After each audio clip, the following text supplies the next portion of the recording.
bienvenidas y bienvenidos a estos encuentros para que conversemos sobre diplomacia científica en Latinoamérica y el Caribe. En esta oportunidad nos acompaña el doctor Carlos Nobre.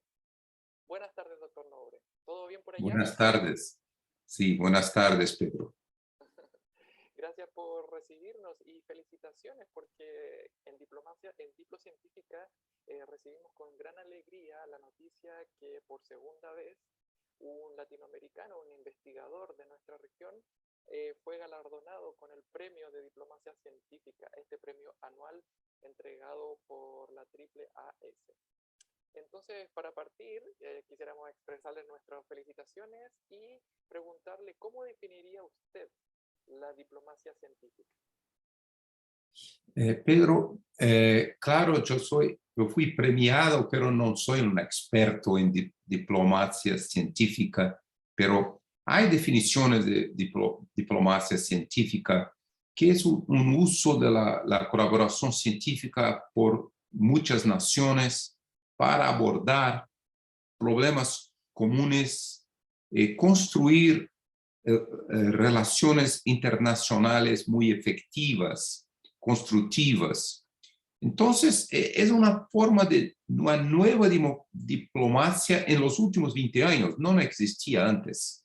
Conceptos existían, pero la definición de diplomacia científica es muy reciente. Ahora tiene como un envelope para describir el número de colaboraciones técnicas baseadas en investigaciones académicas en ingeniería, que mejora las relaciones internacionales entre los países y también, claro, está construyendo una política global en que la ciencia es mucho más importante que antes. Entonces, esa es una definición general de diplomacia científica. Hay tres diferentes actividades en diplomacia científica. Una es la ciencia para la diplomacia. Entonces, tenemos un ejemplo muy bueno cómo la ciencia puede fornecer informaciones muy importantes para apoyar los objetivos de políticas externas. Entonces, el mejor ejemplo de ciencia apoyando la diplomacia es los cambios climáticos. Por ejemplo, la Convención de Cambios Climáticos, Acuerdo de París, que todo esto por muchos años, por 30 años ahora, desde 1992, en la reunión en Río, que la ciencia tiene un rol muy importante con IPCC. Entonces, IPCC es vamos a decir, el punto, el pilar central para las negociaciones de cambios climáticos. Entonces, cómo la ciencia importa en diplomacia. También, otra actividad es cómo diplomacia también ayuda a la ciencia. Entonces, cómo diplomacia puede facilitar la cooperación científica internacional. Eso es muy importante, también algo que nosotros hablamos mucho en las últimas décadas. Hay muchos buenos ejemplos de cooperación científica. Por ejemplo, la Organización de Tratados de Cooperación de Amazonía de los Países Amazónicos, o TCA, también ha hecho algunas actividades que buscan la contribución, facilitación de colaboración internacional de los países amazónicos. Y también una última manera de mirar esta diplomacia científica es cómo la ciencia puede colaborar con diplomacia, cómo la cooperación científica puede mejorar mucho las relaciones internacionales.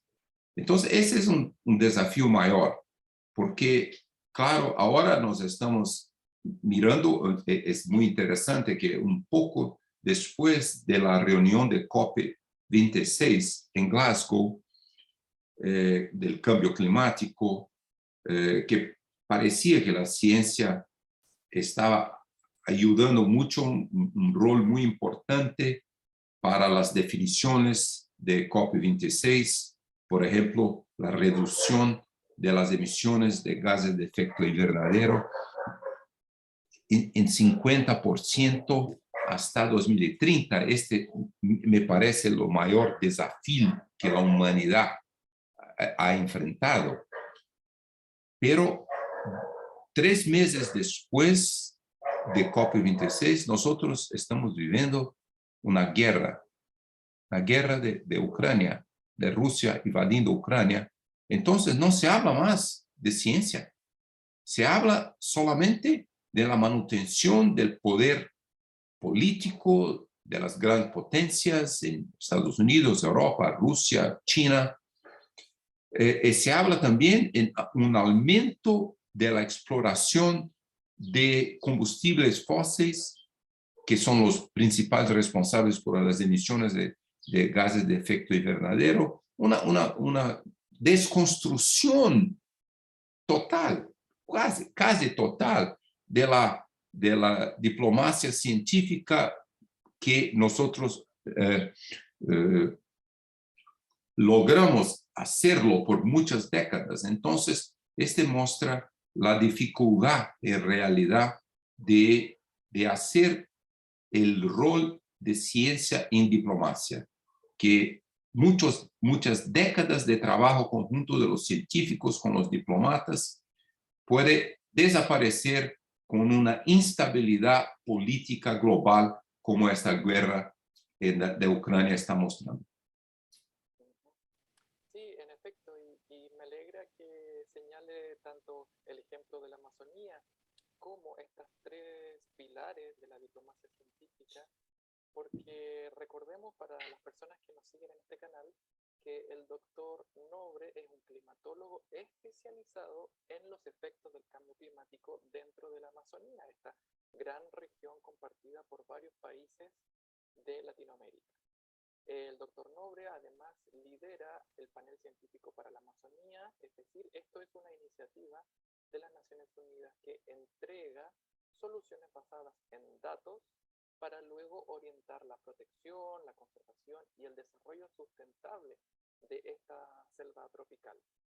Dicho esto, quisiéramos resaltar que a lo largo de su extensa carrera, frecuentemente usted ha trabajado de la mano con las comunidades locales que se ubican en estos territorios de la Amazonía, con sus pueblos originarios, etc. Entonces, al destacar aquello, surge la pregunta de cómo poder incorporar los saberes ancestrales o el conocimiento indígena al asesoramiento científico que luego sirva para entregar evidencia que aporte a la generación de políticas públicas. Sí, este es un desafío muy grande que nosotros, desde que los colonizadores europeos llegaron a Sudamérica 500 años atrás, no ha hecho. Nosotros asesinamos muchas comunidades indígenas. Cuando los europeos llegaron, había algo como 1000 diferentes grupos, etnias indígenas que hablaban más de 500 diferentes lenguas. Los indígenas llegaron a Sudamérica 12.000 años atrás, que desarrollaron una manera sostenible de convivir con el bosque, una manera de utilizar todos los productos del bosque, también una valorización cultural del bosque de pie. Entonces, nosotros en 500 años, como destruimos esta manera de mirar, mirar el bosque, mirar la biodiversidad, y ahora estamos cambiando la visión y cambiando para una visión en que nosotros podemos aprender mucho con los conocimientos tradicionales de los pueblos indígenas que existen. Hay como 400 diferentes etnias en la Amazonía, en todos los 9 países amazónicos, más de 300 lenguas habladas, y que muchos de estos indígenas mantienen este vivir con los conocimientos de mantención del bosque, de la biodiversidad, de los ríos, de los ecosistemas terrestres, acuáticos. Entonces, pero nosotros tenemos que cambiar. Entonces, una de las maneras debería ser, porque es muy chiquitito en la Amazonía, es la construcción de muchas universidades indígenas. Hay como 2.2 millones de indígenas viviendo en estas más de 400 diferentes grupos étnicos, algo como 200 grupos muy isolados. Ellos no quieren contacto porque saben del peligro del contacto con los otros, pero hay muchos indígenas que están en contacto con nosotros por décadas o siglos. Entonces, una manera que me parece muy importante debería ser una valorización del conocimiento ancestral de los indígenas, ciertamente, pero también de los otros pueblos, por ejemplo, de los afrodescendientes, porque, por ejemplo, en la Amazonía brasileña hay muchos casos de afrodescendientes que abandonaron un siglo atrás, 2 siglos atrás en realidad, la esclavitud y criaron, en portugués se llama quilombolas, son pueblos quilombolas, son afrodescendentes que también desarrollaron una economía muy importante. Y también, claro, los que habitan muy cerca de los ríos, en portugués llamamos ribeirinhos, también desarrollaron una manera muy interesante, muy innovativa de vivir, que dependen del bosque, de los ríos. Entonces, me parece que una manera inicial de hacer con que los conocimientos indígenas y de los pueblos tradicionales también tengan una importancia muy grande para la manutención, la conservación, la preservación de la Amazonía, es la creación de un número grande de universidades indígenas. Los países amazónicos deberían subsidiar y crear universidades que traigan los conocimientos. Por ejemplo, es muy en muchos grupos indígenas la tradición de manutención de los conocimientos son transmitidos por las mujeres indígenas. Son las mujeres que tienen el conocimiento y que cambian ese conocimiento de generación en generación. Entonces, muchas profesoras indígenas en estas comunidades también, otros indígenas, los chamás indígenas que tienen mucho conocimiento. Entonces, este debería ser, claro, un reto muy grande para todos nosotros, particularmente para nosotros científicos, sería cómo mezclar los conocimientos de pueblos tradicionales de Amazonía y de toda Sudamérica con los conocimientos científicos que nosotros tenemos hoy. Entonces, este es un gran desafío que tenemos que mirar, enfrentar, crear las condiciones, las comunicaciones efectivas. Entonces, después de creación de muchas universidades indígenas, yo tengo certitud de que este conocimiento va a se mantener importante también para la diplomacia científica, que hoy no hay. Este conocimiento no es parte de diplomacia. Hay, claro, muchos acuerdos internacionales que valorizan este conocimiento, que deben proteger los conocimientos, pero los conocimientos no influencian las políticas diplomáticas hoy. Entonces, me parece que nosotros tenemos que crear, no lo sé, 10, 20 universidades indígenas en la Amazonía, en todos los países amazónicos, para valorización de conocimientos ancestrales. De acuerdo, doctor Nobre, si el conocimiento ancestral se encuentra hoy lejano de las políticas públicas, mejor ni hablemos de la relación con la política exterior de nuestros países. Yo creo que en ese sentido aún más lejano se encuentra ese reservorio de conocimiento indígena, ancestral y tan femenino, ¿verdad? Que traspasa de una generación a otra generación gracias a la labor de grandes mujeres conocedoras. Pues bien, doctor Nobre, para cerrar este encuentro quisiéramos preguntarle muy brevemente qué recomendaciones daría usted para que avance la diplomacia científica en nuestra región desde la perspectiva climática o desde la perspectiva regional. Inicialmente, yo tengo que hablar que la construcción de este report del panel científico por la Amazonía muy claramente nos mostró que cuán importante es hacer crecer mucho la colaboración científica entre los países amazónicos.